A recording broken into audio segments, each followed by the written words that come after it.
क्या कभी आपने जंगल के सन्नाटे में किसी की फुसफुसाहट सुनी है? कहते हैं वहां रहता है एक भयानक चेहरा जिसे मुंजा कहते हैं। मुंजा एक भयानक आत्मा होती है जो अकेले लोगों को अपना शिकार बनाती है। मुंजा की सच्ची और खौफनाक कहानी जानने के लिए हमारे चैनल को सब्सक्राइब कीजिए।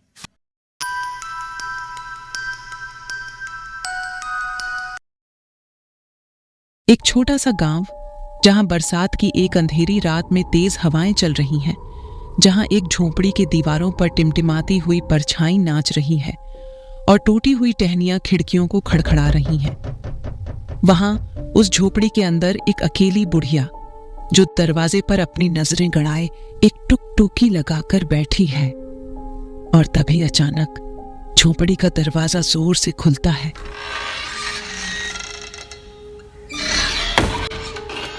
और बारिश में भीगा हुआ एक छोटा लड़का अंदर चला आता है, जो बारिश के पानी से पूरी तरह लथपथ है, पर उसके चेहरे पर डर का साया। देखकर बुढ़िया घबराकर पूछती है, कौन है? रात के इस वक्त कहां से आया है? लेकिन लड़का कुछ नहीं बोल पाता, बस दहशत से कांपता रहता है। बुढ़िया उसे चूल्हे के पास बिठाती है और गर्म रोटी खिलाती है।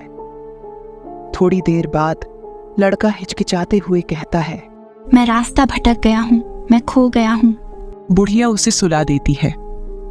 सुबह होने पर जब बुढ़िया लड़के को उठाने जाती है तब वो चौंक जाती है, क्योंकि वो लड़का वहीं पर जम चुका था, लेकिन उसके चेहरे पर अब भी वही डर का भाव जमा हुआ था।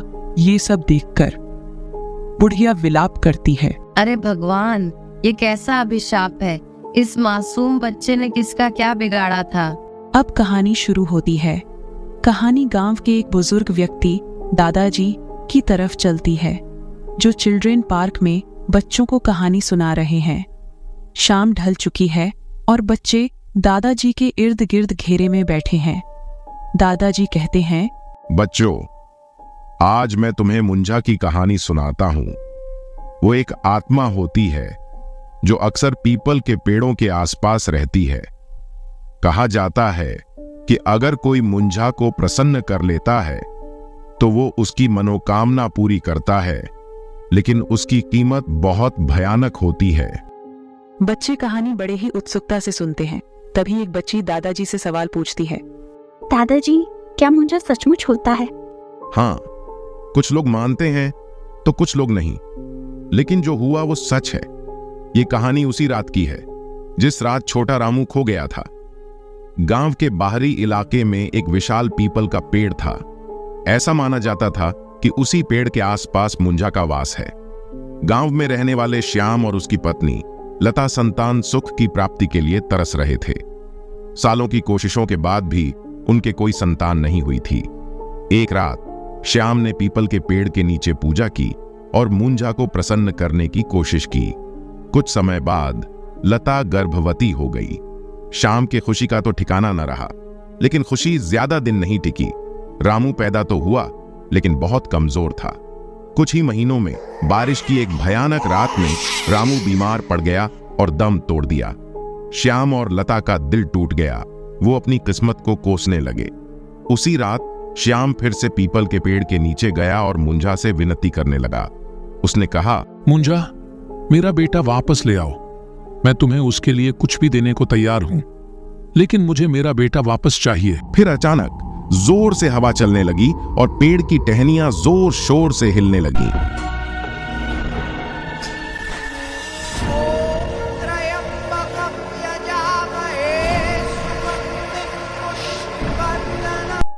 श्याम को लगा जैसे कोई उसे सुन रहा है। वो थोड़ा घबराया हुआ था। उसने एक अजीब सी आवाज सुनी, ठीक है, मैं तुम्हें तुम्हारा बेटा वापस दूंगा। श्याम तो खुशी से झूम उठा। उसे लगा मानो उसकी मुराद पूरी हो गई। लता को खुशखबरी सुनाने के लिए वो भागकर घर गया। घर पहुंचते ही उसने लता को आवाज लगाई, लता, लता, रामू वापस आ गया। मुंजा ने अपने रामू को वापस कर दिया है। क्या वो वापस आया है? लेकिन लता अंदर से कोई जवाब नहीं दे रही थी। ये देखकर श्याम घबरा गया। उसने दरवाजा खोला। अंदर का नजारा देखकर उसके पैरों तले जमीन खिसक गई। लता तो अंदर बेहोश पड़ी थी, लेकिन उसके पास रामू नहीं, बल्कि एक भयानक सा दिखने वाला जीव लेटा हुआ था। उसकी आंखें लाल थीं और चेहरे पर एक खौफनाक सी मुस्कान थी। वो रामू की तरह दिखता जरूर था, लेकिन उसकी हरकतें अजीब थीं, डरावनी सी थीं। ये सब देखकर श्याम डर गया। वो जोर से चीख उठा। नहीं नहीं, ये सब क्या है? ये रामू नहीं हो सकता। तुम कौन हो?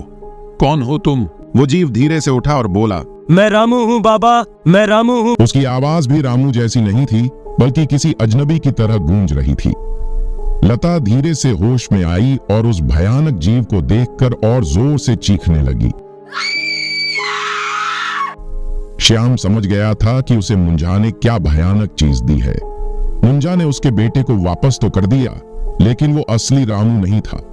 वो कोई और था, एक आत्मा, जिसे मुंजा ने रामू का रूप देकर वापस भेजा था। श्याम को अपनी गलती का एहसास हुआ। उसने लालच में आकर एक ऐसी चीज मांग ली थी जिसकी वजह से अब उनका जीवन हमेशा के लिए बर्बाद हो गया था। दादाजी कहानी सुनाकर रुक गए। बच्चे डर के मारे सहमे हुए थे। एक बच्चे ने पूछा, फिर क्या हुआ दादाजी? वो भयानक जीव ने उनके साथ क्या किया? दादाजी जवाब देने से पहले गंभीर हुए और बोले, ये कहानी यहीं खत्म होती है। ये कहानी हमें ये सीख देती है कि लालच कभी अच्छी नहीं होती।